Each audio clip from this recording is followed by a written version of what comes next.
Alright, welcome back YouTube. This is another video. Today we're doing a playthrough of Firewatch. This is a semi-open world game. Storytelling game. Let's see how we like it. In cooperation with Panic Inc. Alright. Seems like we're in some sort of diner. Boulder, Colorado, 1975.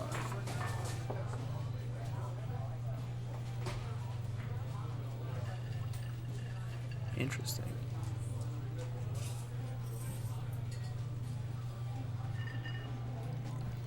Oh, so this is the beginning. This is the very beginning. Like you see Julia, okay. She's about your age, late 20s, laughing with well-dressed professors and grad students from nearby CU Boulder. You, Henry, are out drinking with your pals. You approach her. Oh, this is good or bad. We'll see. Oh no. Okay, we're gonna go asking what her major is. I think that's the best, because the drunk guy just coming up, you're pretty, I don't think would work great. So we're gonna go with that. Oh no. You slur the word major, and it smells like cores. You give an awkward smile. Evolutionary biology, she says. And I'm a professor. Cool, you reply. What's yours? She asks. She sniffs the air. Toxicology? Ooh, so we got a jokester here. Alright, I like it. Was that a burn, you ask? She says definitely. Worried she hurt your feelings, she asks you if you want to split a cheeseburger. 1 week later, you are Julia's boyfriend. There we go, my man. That's how you play this up. There you go. That is how you do it. Oh. Okay. Okay. Got my backpack on.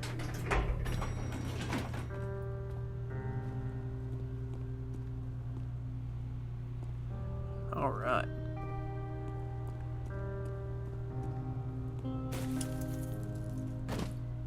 Threw my backpack. Well, his tailgate was open. Okay, you date for over a year. She drives you absolutely nuts. It's great, alright. You move in. You share an apartment near the school with a view of the mountains. You two drink beers out on the deck. You drink beers just about anywhere. Life is good. Aw, good for you. You can be two alcoholics together. Julia wants to get a dog.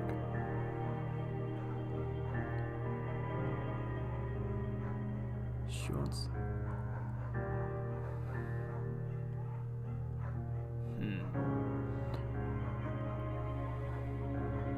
Okay, so I'm gonna go with the Beagle. I know the German Shepherd is the cooler option.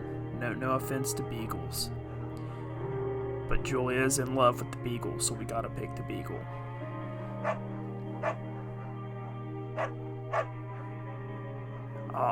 So that was a good choice.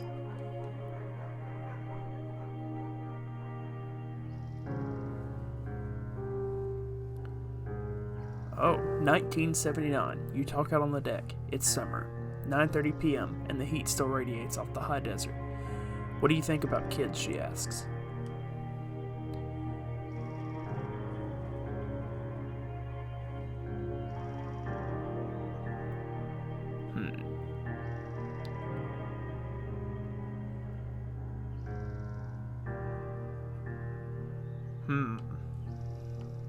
See.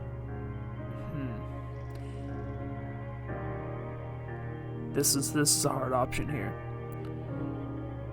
I'm gonna pick that would be pretty good. We'll see what happens.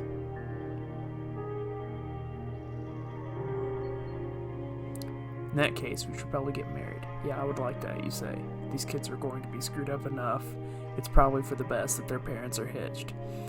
I mean, at least they're honest with themselves.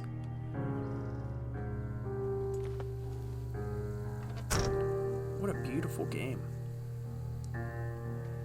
Oh, this is beautiful. Oh, there's bears. Where do I go? I'm gonna walk down this little trail here and hope nothing attacks me. Oh, I guess this was the right choice.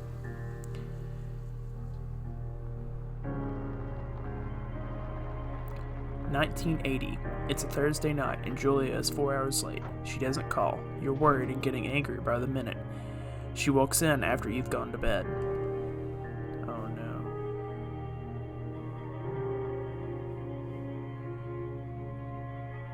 She's not quite drunk, but she's clearly been having a fun time. You fight when she gets between the sheets.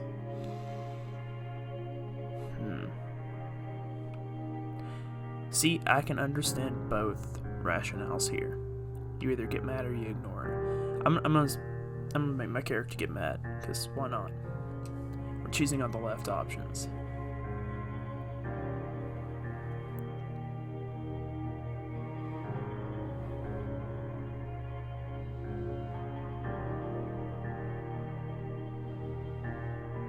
No, why did you?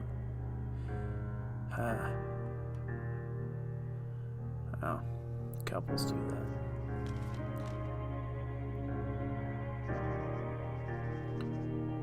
"1981. Julia still likes to draw. She draws plants from her research. She draws all the places you go. She draws you. You pose and flex like He-Man. You don't frolic like a Victoria's Secret model. You pose and flex. That is the way to do it. Yes, you do. You do look awesome."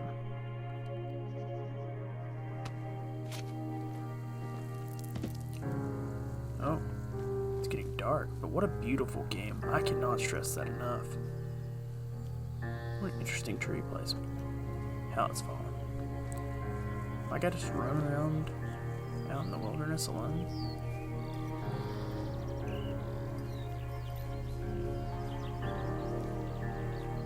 Two Forks Lookout. 8 miles. Oh man.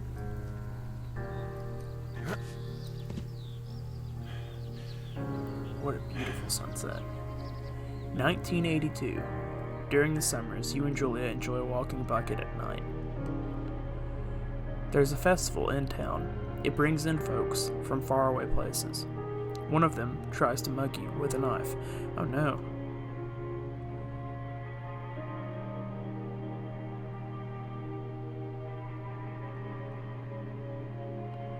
Oh, you beat him up. Well,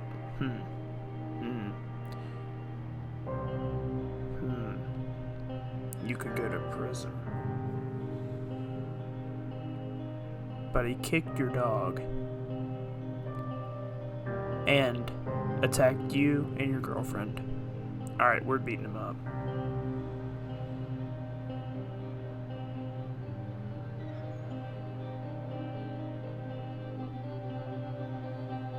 Your arm gets cut up, but you beat the guy to a pulp. You don't feel very tough. You cry your eyes out before the cops show up.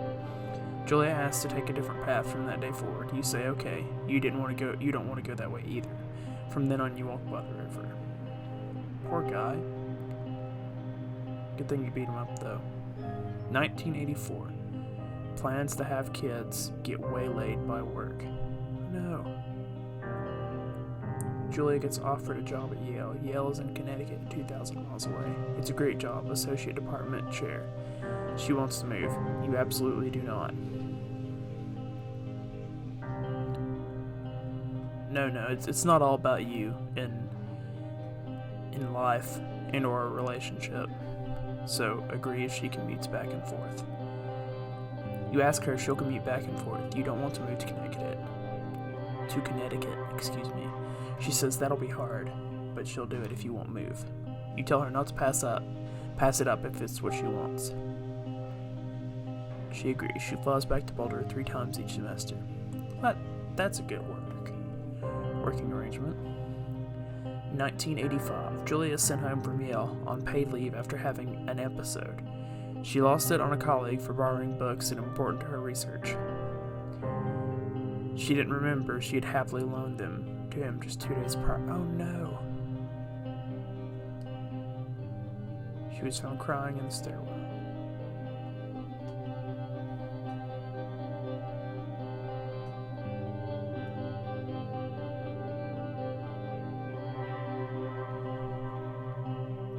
I think we need to talk to someone about it.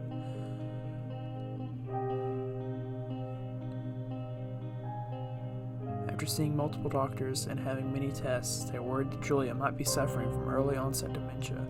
She is 41. You both decide to keep it a secret for now. Oh my gosh.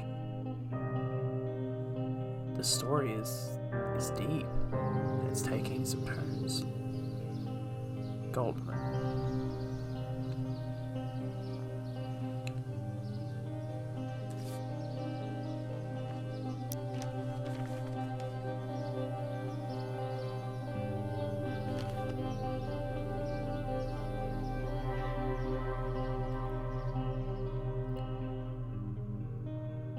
Bucket is getting older.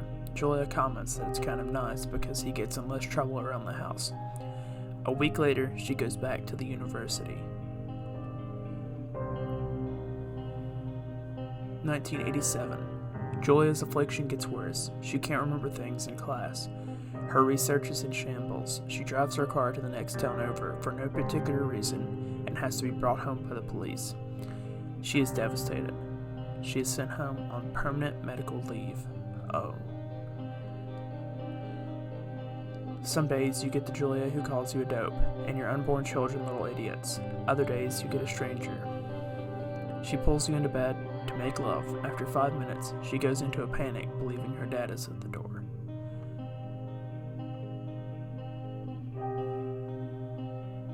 You tell her family. They are crushed and begin to make trips to and from their home in Australia to visit her. For a while, your friends come by with little things to brighten the day. She gets worse. The story is crushing. 1988. You spend your days following Julia around the house. You count the seconds between the 2 weekly visits from Daniel, the nurse. He suggests that Julia could live somewhere else, somewhere with 24-hour care, a home. It sits with you for a couple months. Oh, why does the game make me make these choices?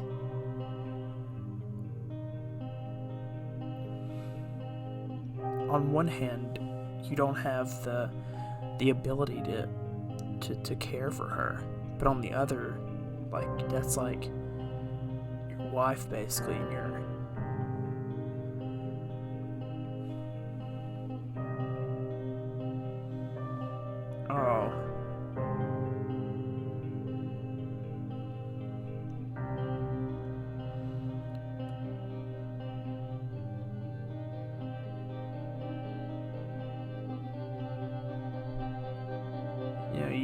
you take care of her. That's what I'm going with. I think that's the right choice.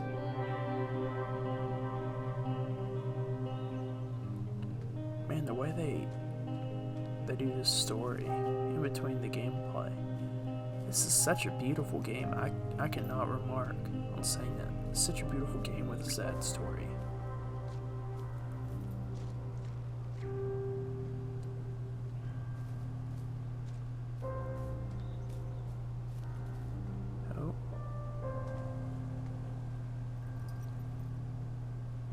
Hey, a deer. Oh. Pranced away. It is impossibly hard. The worst is when you get mad at her, like when she tries to cook her own food. You can't do anything without her, and she can't do anything without you. No, man, you don't get mad at her.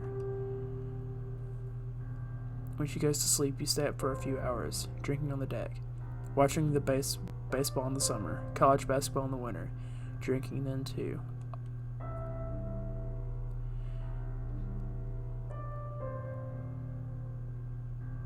You start going out after you put her to bed. The first time you do it, you worry about her getting up and walking around while you're gone.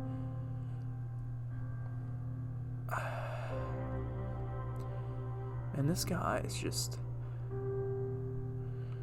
No, you put a chair just in case, because if she gets up and falls or freaks out, something bad could happen.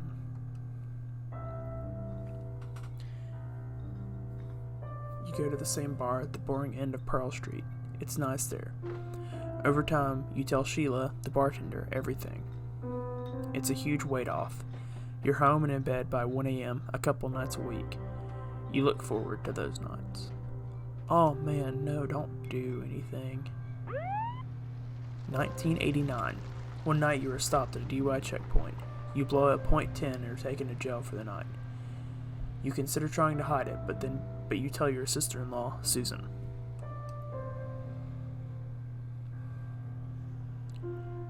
Julia's parents take the next plane from Australia. They can't believe the state your house is in. Then they tell you Julia is coming to live with them. You don't argue. You say you'll visit soon. A few weeks go by. Summer is coming, and you see an ad in the paper for a job. Oh. This is such a sad story. Take it.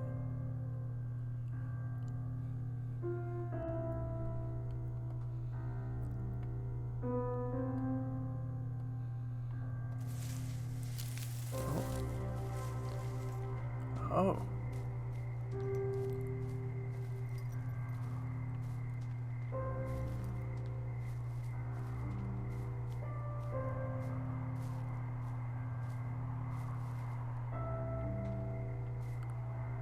This is such a beautiful game. I cannot express it enough and or say it enough. I can only imagine what it's like when I get up here.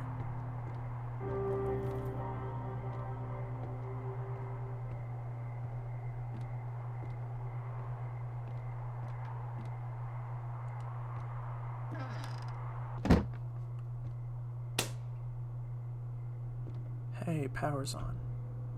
Hello, Two Forks Tower. Oh? Oh, hey. Two Forks Tower, this is Thoroughfare Tower. Come in.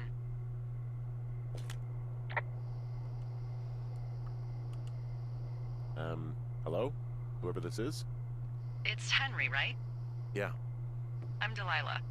Yeah, that's what the guy said on the phone. So, what's wrong with you? Excuse me? People take this job to get away from something. So, what's wrong? What's wrong with you? That's a great idea. Go ahead. Look, I just hiked for 2 days, so I don't really follow whatever it is you're doing right now. You take a stab at what's wrong with me. Fine, then can I sleep forever? Sure, buddy. Okay, now go ahead. Okay, so we started some small dialogue with Delilah. Let's see. Okay, I'm You're gonna just go. gonna wait me out on this? Ugh, fine. But I'm gonna take a second here and have a guess about you. Let's see. I don't know anything about you, but maybe you just really like trees. Maybe it's a borderline fetish. A tree fetish. Good night. Good night. Welcome to the job. Oh, and that is the game.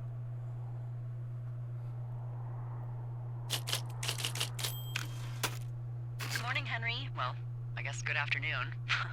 You probably slept like a rock. Anyway, there's still a few hours of daylight to get some work in. I can see you at your desk, so call me when you're ready. Okay, so this has been a good first episode, I think, so far, and this is still a beautiful game and such an interesting story that it's setting up here.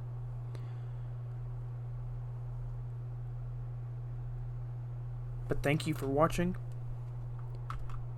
and I'll see you in the next playthrough.